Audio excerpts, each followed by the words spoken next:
let's just tackle the big question head-on. Can you actually play games on Intel's integrated graphics? Now, for years, asking that would have gotten you laughed out of any online forum. But things might be changing. So today, we're going to find out for real. And this quote just nails it, right? For the longest time, Intel graphics was basically a curse word. It meant stuttering, low res, unplayable messes. It was the thing you were stuck with, not something you'd ever choose for gaming. But this kind of shows you where we are now. We are a long way from the bad old days. Intel's new Arc architecture has completely changed the game, and they're stepping into the ring looking for a fight. The question is, can they actually win? So here's how we're going to break it all down. First, we'll look at how we even got here. Then, we'll meet the new hardware that's causing all the buzz. After that, we're throwing it into a brutal gaming gauntlet, pushing it to the absolute limit with ray tracing, and finally, we'll give it a final score.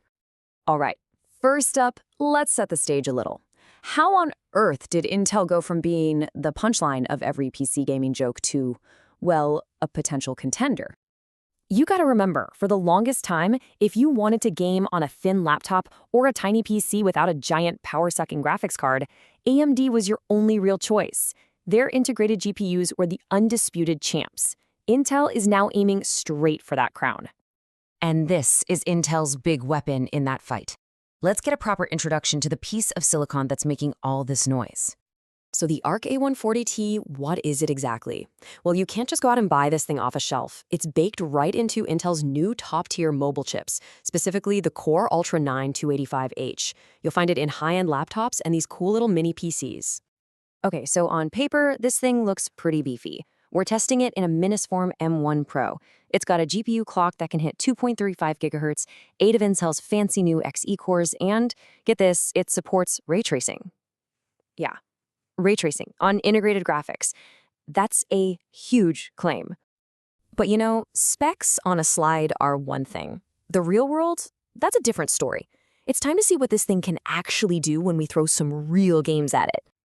And to keep things on a level playing field, we've got one simple rule. Every single game is being tested at 1080p. That's the sweet spot for most gamers, and it's a serious workout for any integrated chip. And honestly, the results are kind of shocking in a good way. Look at this. Counter-Strike 2, a buttery smooth 128 FPS. But the big AAA games? Cyberpunk 2077, using Intel's upscaling tech, is hitting 52 FPS. That's very playable. Red Dead 2, a notoriously tough game to run, gets 43 FPS. Even new stuff like Fortnite and Helldivers 2 are totally smooth. This is not the Intel we're used to. And if that wasn't enough, check this one out. Kingdom Come Deliverance, another really demanding game, hits an almost perfect 59 frames per second. I mean, come on. That's performance you'd normally need a separate entry-level graphics card for. Okay, it can game. We've established that. But there's one more claim on that spec sheet. The big one. The one that feels almost impossible. It's time for the ultimate test. Ray tracing. So this is the real million-dollar question. Can this tiny integrated graphics chip really handle the single most demanding visual feature in all of modern gaming? You know, the one that makes even giant high-end graphics cards sweat.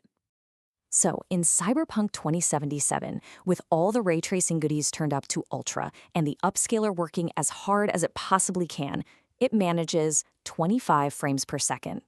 It's not a complete slideshow, which is frankly a miracle, but yeah, it's not what you'd call smooth. And, you know, there's a saying that just fits perfectly here.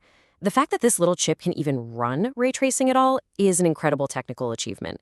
But should you actually turn it on? Probably not. It's just not worth the performance hit. All right, we've seen the good, we've seen the not so good. It's time to tally it all up. Let's get to the final scorecard and deliver the verdict. Let's just cut to the chase. The verdict is in. The Arc A140T is a massive, massive step up. It's a seriously capable piece of hardware that makes 1080p gaming in modern, tough-to-run titles not just possible, but actually fun. The joke is officially over. But, you know, gaming isn't just about frames per second, right? It's about the whole experience. And the test system was incredibly quiet, even when it was working hard. The CPU part of the chip was still a beast for other tasks, and we found that it was always the GPU holding things back, which is exactly what you want to see. And what about heat?